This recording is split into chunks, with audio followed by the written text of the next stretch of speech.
I drive home without feeling the road beneath me. Every red light blurs into the next. My hands grip the steering wheel too tight. The house looks the same, but everything inside feels wrong. Ethan is on the couch, shoes on the table, phone in hand. He glances up when the door slams behind me. "You went through my desk," I say. He raises an eyebrow like it's a joke. "It's just a watch, Maya." The calm in his voice makes me shake. "That watch belonged to my father." Ethan sighs like I'm overreacting. "Dad needed funds for the new project. It's family money." Family, the word burns my tongue. "You forged my name." He shrugs, careless. "We'll pay it back when the investors come through." I take a step closer, my voice breaking. "You stole from me." He stands, tall and smug, the scent of arrogance filling the room. It was sitting there collecting dust. My heart beats loud enough to drown his voice. "You had no right." Ethan smirks. "Dad says family helps family. Maybe try it sometime." I want to scream, but the sound won't come. The room tilts. Footsteps echo from the kitchen. My mother appears, wiping her hands on a towel. "What's going on here?" she asks, already annoyed. "Ethan pawned Dad's watch," I say, my voice trembling. Her eyes flick between us, then settle on me. "Oh, Maya, stop making such a scene." My stomach twists. "He forged my signature." "It's just a thing," she says. "We all sacrifice for each other." Her words hit harder than any slap. "That watch was Dad's last gift to me." She sighs, like she's tired of hearing the same story. "Your stepfather and Ethan are trying to build something. You should be proud." Proud for theft. The walls feel smaller, the air heavier. Every photo of Dad that used to hang here is gone, replaced by Craig's fishing trophies and Ethan's startup posters. I look at my mother, searching for the woman who once held me when I cried. All I see is loyalty to the wrong people. "You've changed," I whisper. Her lips tighten. "I've moved on." Craig's voice booms from the hallway. "What's all this noise?" He walks in, calm, commanding, eyes sharp. "Ethan was right," he says. "The watch was a family asset." "Family doesn't steal," I say. Craig laughs softly. "Family shares." My fingers curl into fists. The world spins slower, colder. I see the truth, clear as daylight. They've replaced Dad, his memories, his values. They've erased him piece by piece. And now they're erasing me. I take a deep breath, my voice steady now. "This isn't about a watch anymore." Ethan smirks. "Then what is it?" "It's about respect," I say, "and I'm done letting you take it." I turn, walk to my room, and lock the door. Their voices fade behind me. For the first time, silence feels like power. The pawn shop stands quiet when I arrive. The bell above the door chimes softly. Tom looks up from the counter, surprised. "Miss Hart," he says, "I thought you might come." His voice is calm but careful. "You said the watch was pawned yesterday." He nods and pulls a folder from a drawer. "Everything is here, the ticket, the signature." He slides the paper toward me. My name stares back in handwriting that isn't mine. The curve of the letters feels wrong. He even forged the loop in my R. My stomach twists. "That's fake." Tom adjusts his glasses, his tone gentle. "I thought so, that's why I called." He turns a monitor toward me. The video shows Ethan entering the shop. He carries the velvet box carelessly. He doesn't even look at it. He signs the papers like it means nothing. Then he pockets the envelope of cash. "That's him," I whisper. Tom nods. He didn't hesitate for a second. I can't breathe for a moment. The betrayal burns more than anger ever could. "How much did he get?" 9,200, Tom says softly. "And what's it really worth?" "Closer to 30,000, maybe more." My hands shake. He sold my father's legacy for pocket change. Tom hesitates before speaking again. "Your father once worked for me, years ago." I blink, startled. You knew him. He installed my first security system. Best I ever had. He smiles faintly. Wouldn't take full payment either. Said his daughter needed braces. The words hit me harder than expected. Dad never mentioned it. He just said everything was fine.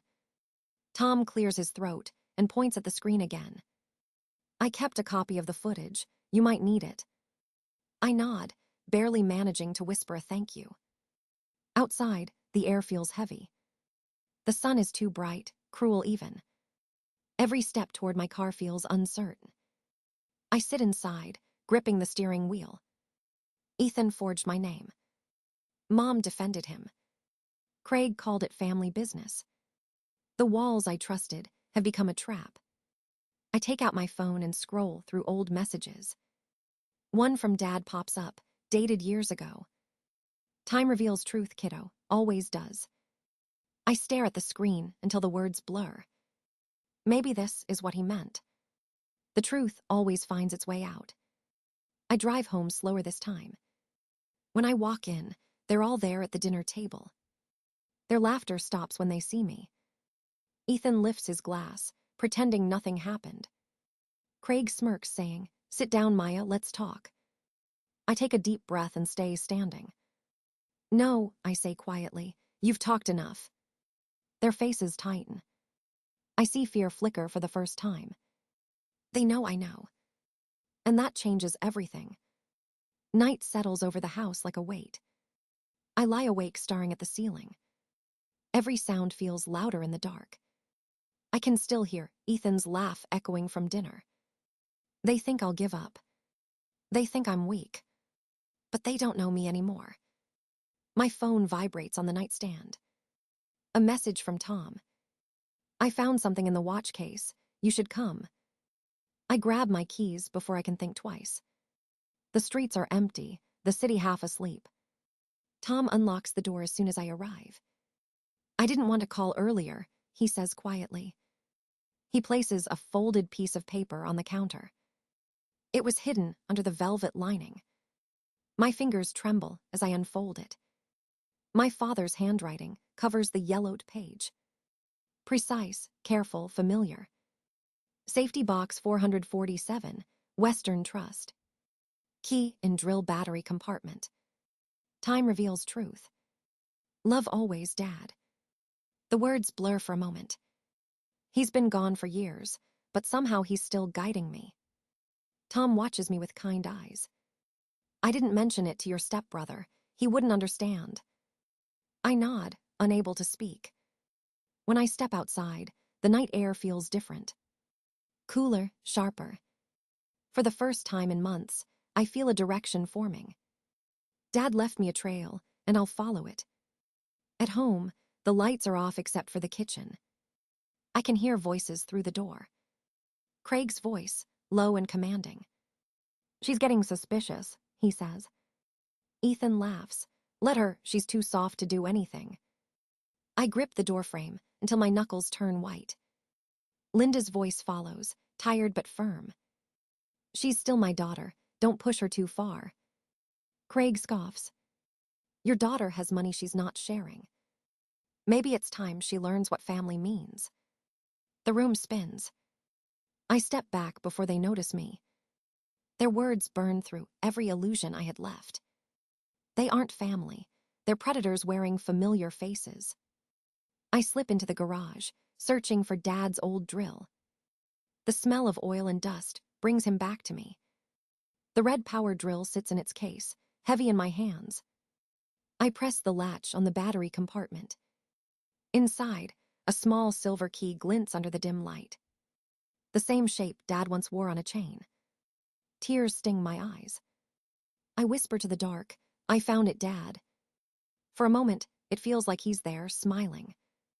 I tuck the key into my pocket. This is bigger than revenge now. It's about proof, about truth, about survival.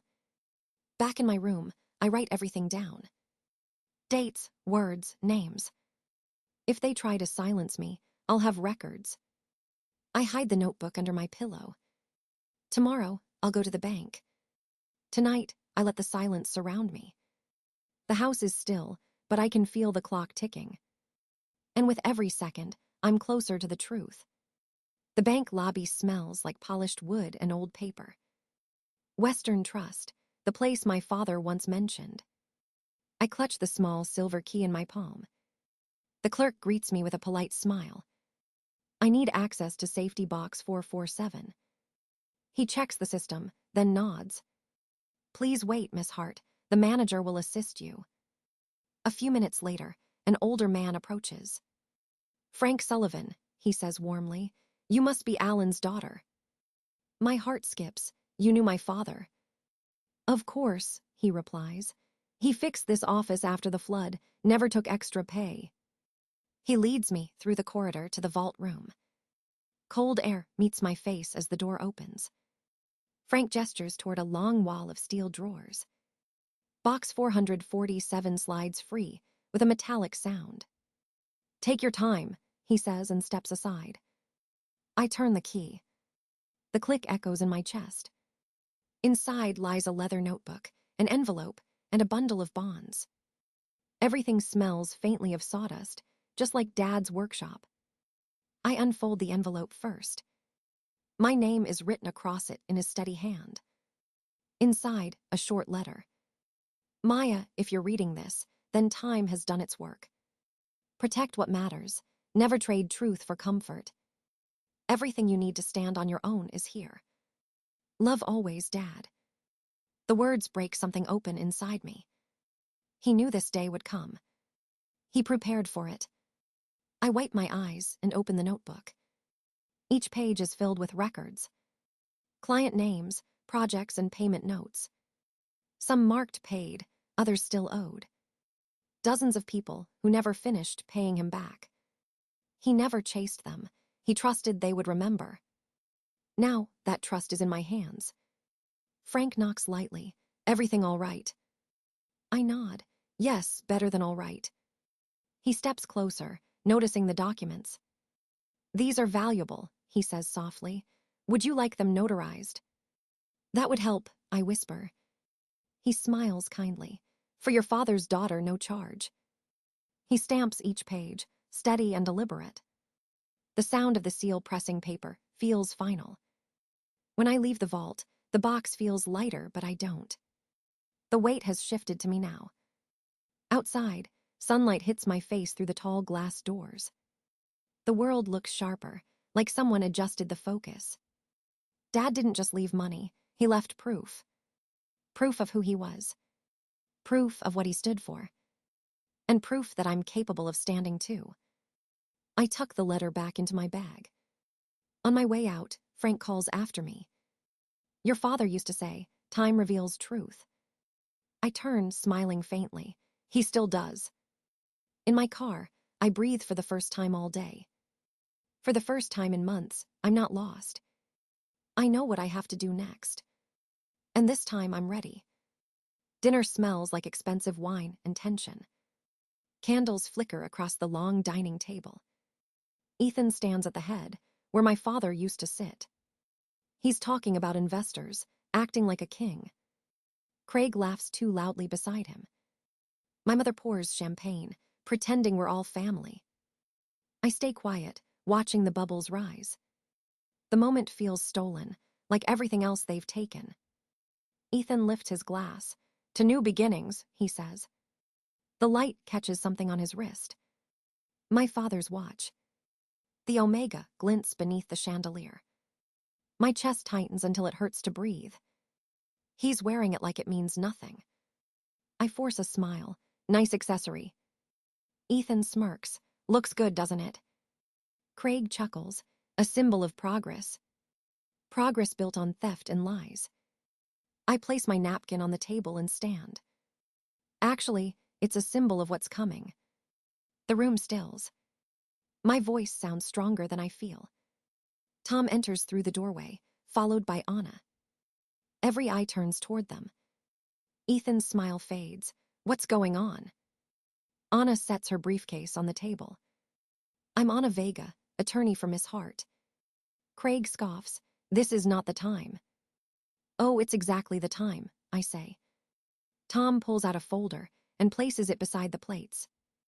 Each investor gets a copy. Signed pawn slip, he says quietly. Ethan's handwriting glows under the chandelier light. Forged signature, false ownership. Mr. Henderson committed fraud, Anna adds. Silence spreads like smoke. One investor clears his throat. This true. Ethan's face drains of color. Craig jumps in, desperate. This is a misunderstanding. Anna shakes her head. The evidence is clear. The oldest investor pushes back his chair. I don't invest with thieves. Chairs scrape, voices murmur. Within minutes, the men are gone. The door slams behind the last one. Ethan stares at me, eyes wild. You ruined everything, he shouts. No, I say calmly. You did. Craig's voice rises. Do you know what you've cost us? My father's watch, my name, my peace. I look at my mother, who's shaking now. Tell me, I ask, was it worth it? She doesn't answer. Her eyes are glassy, her hands trembling. Ethan slams his fist against the table. You think this makes you better than us. I don't have to be better, I say. I just have to be honest. Anna gathers her papers. We'll let the police handle the rest. Tom places the watch gently in front of me. The engraving catches the candlelight. Time reveals truth. Ethan drops into his chair, defeated. Craig storms out, cursing under his breath. My mother whispers my name, but I don't turn. I pick up the watch and fasten it around my wrist. The second hand moves smoothly, steady as my pulse. I walk toward the door without looking back. Behind me, the house feels smaller, darker, finished. Ahead, the night air feels clean again. And for the first time, it feels like mine. 6 months pass, and the world feels different. The air is lighter, the morning's quieter. My name glows softly on the glass door of my new office. Heart and Integrity Financial Advisory. I trace the letters with my fingers, still not believing it's real. The walls smell of fresh paint and lemon polish. Dad's old bookcase stands in the corner, restored and steady. Anna works at the front desk now, focused as ever. She traded corporate law for partnership. Together, we help people find balance, not just money. Tom stops by every Friday with coffee and stories. Frank from the bank sends referrals weekly. They call me Miss Hart now, but I still feel like Dad's kid. The one who learned honesty the hard way. At 9 sharp, the first client arrives. I straighten my jacket, breathe deep and smile. This is what rebuilding feels like. The phone rings once. Anna answers smoothly. Heart and Integrity, how can we help? Her voice carries the confidence we've both earned. Then a shadow fills the doorway. Ethan. His suit is wrinkled, his eyes hollow. Maya, he says softly, can we talk? I glance at the watch on my wrist. The omega ticks steadily, unbothered by the past. What do you want, Ethan? He shifts, hands buried in his pockets. I lost everything. I wanted to say I'm sorry. The words hang between us, empty and late. I'm not angry anymore, I tell him. But this is my workplace. You need to leave. His face twists. Mom said you might help. I shake my head. Help comes to those who earn it. He looks around, eyes lingering on the sign behind me. You really built all this? Yes, I say, without stealing it. He nods broken, then turns away. Through the window, I watch him disappear down the street. There's no triumph, only release.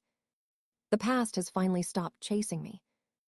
That evening, Anna and Tom arrive with a small celebration. Frank brings champagne, his grin wide. To new beginnings, Tom says, raising his glass. We laugh, the sound filling the space Dad would have loved. Tom sets a polished wooden box on my desk. A gift, he says, for what you've rebuilt. Inside, a glass case gleams under the warm light. A brass plate reads, Time reveals truth. I place Dad's omega inside, the band newly restored. The ticking fills the room like a heartbeat. It belongs here, safe home. Around me, laughter fades into quiet contentment. I glance at the office window, where the city glows outside. Maybe inheritance isn't about what we're given. Maybe it's about what we protect. I close the box gently, the watch still ticking strong. Time reveals truth. And truth, I've learned, always wins in the end. Morning light spills through the blinds. The office is quiet, peaceful, alive. I unlock the glass case on my desk. The Omega gleams, steady as ever. Its second hand moves like a whisper. I touch the brass plate beneath it. Time reveals truth. The words feel carved into me now. They remind me of everything I lost. And everything I built after. Outside, the city hums with motion. Inside, the air holds stillness and pride. Anna's laughter drifts from the hallway. Tom's voice follows, warm and steady. This place was once a dream. Now it's a promise kept. I straighten the frame on the wall. Dad's handwriting beneath my certificate. Always lead with integrity. I whisper back, I did, Dad. For a moment, it feels like he hears me. The clock ticks softly in reply. I glance once more at the watch, smiling. The truth took time, but it found me. And in the quiet that follows, I know.